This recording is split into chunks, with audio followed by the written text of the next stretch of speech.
শুভ সন্ধ্যা sir, আমার নাম সিমি। আমার প্রশ্ন, ইসলামে কেন নারীদেরকে তাদের স্বামীকে তালাক দেওয়ার অনুমতি দেয়া হয়নি? বোন প্রশ্ন করলেন যে কেন নারীদেরকে স্বামীকে তালাকের অনুমতি দেওয়া হয়নি।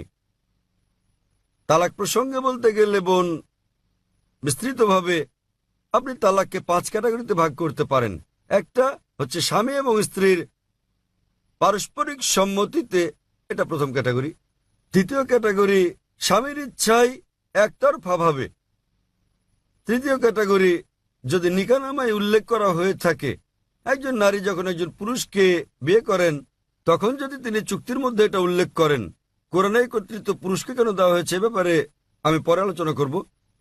তবে নিকাহনামায় যেহেতু বিয়ে হচ্ছে একটা বৈবাহিক চুক্তি, একজন নারী যে কোনো শর্ত জুড়ে দিতে পারেন, এ ব্যাপারে নিষেধ নেই কোরআনে। এই শর্তও দিতে পারেন যে আমি চাই না আমার স্বামী দ্বিতীয় স্ত্রী গ্রহণ করুক, কেননা একজনের বেশি স্ত্রী গ্রহণ ইসলামে আবশ্যকীয় নয়। এতে রাজি থাকলে বিয়ে হবে, না হলে হবে না। মহিলা অন্য একজন পুরুষ, পুরুষ অন্য একজন নারী খুঁজে নেবে। নারী এই শর্ত দিতে পারেন যে যতদিন আমি জীবিত আছি ততদিন তুমি দ্বিতীয় স্ত্রী গ্রহণ করো, আমি চাই না সেটা। কিন্তু আপনি কোরআন পরিপন্থী কোনো শর্ত দিতে পারবেন না। আপনি এমন শর্ত দিতে পারবেন না যে আমি চাই না তুমি নামাজ আদায় করো, কারণ নামাজ আদায় করাটা হচ্ছে অবশ্য কর্তব্য। আপনি এমন শর্ত দিতে পারেন না যে ঐচ্ছিক। অনুরূপভাবে নারী এমন শর্ত দিতে পারেন যে আমার একতরফা তালাক দেওয়ার এখতিয়ার থাকবে। একে বলে তালাকে তাবীজ অথবা ইসমা। তৃতীয় ক্যাটাগরি। চতুর্থ ক্যাটাগরি হচ্ছে তিনি শর্তের মধ্যে উল্লেখ করেন নাই, কিন্তু এখন তিনি তালাক চান।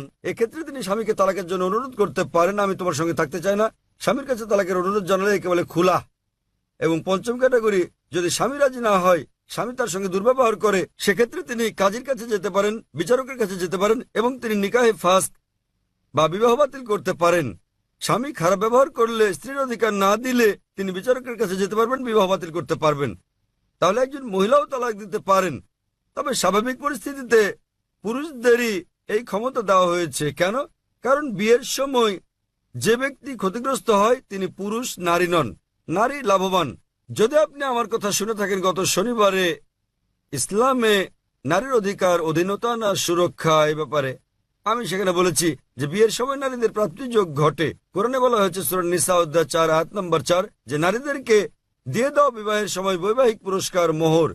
বিয়ের সময় স্বামী স্ত্রীকে দিয়ে থাকে নির্দিষ্ট পরিমাণ অর্থ মোহর।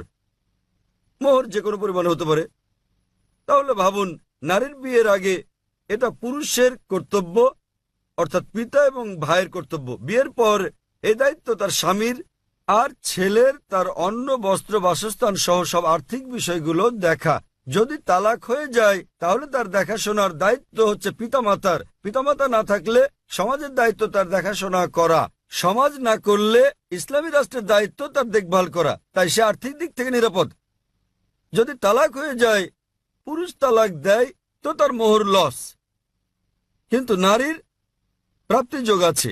এখন তার বিয়ের সম্ভাবনা রয়েছে। আবার বিয়ে করলে সে নতুন মোহর পায়। আর পুরুষ যদি আরেকজন নারীকে বিয়ে করতে যায়, নতুন করে মোহর দিতে হবে। যদি পুরুষ কর্তৃক নারীকে দেওয়া হয় তাহলে বিয়ের পর সে তালাক দিয়ে অর্থ উপার্জন করতে থাকবে। তাতে ক্ষতিগ্রস্ত কে? পুরুষ। সুতরাং সর্বশক্তিমান আল্লাহ অন্যভাবে পুরুষের মর্যাদা রক্ষা করে থাকেন। অন্যথায় ইসলামে পুরুষের অধিকার শীর্ষক লেকচার দিতে হবে। কারণ তালাক হলে পুরুষ নারীর চেয়ে আর্থিক ও অন্যান্য দিক দিয়ে বেশি ক্ষতিগ্রস্ত হয়। নারী নিরাপত্তা পায় পরিবার থেকে, সমাজ থেকে, রাষ্ট্রের কাছে। পুরুষ তা পায় না। তাই এইসব কারণে আল্লাহ সর্বশক্তিমান ঈশ্বর পুরুষকে নিরাপত্তা দিয়েছেন। তথাপিও নারী চাইলে বৈবাহিক চুক্তিতে উল্লেখ করলে সে নিজেও তালাক দিতে পারবে, অথবা সে তালাক দেওয়ার জন্য স্বামীকে অনুরোধ করতে পারে, যাকে বলে খুলা। অথবা স্বামী খারাপ ব্যবহার করলে বিচারকের কাছে যেতে পারে এবং বিবাহ বাতিল করে দিতে পারে, যাকে বলে নিকাহে ফাস্ক। আশা করি উত্তরটা পেয়েছি। জি, আপনাকে ধন্যবাদ।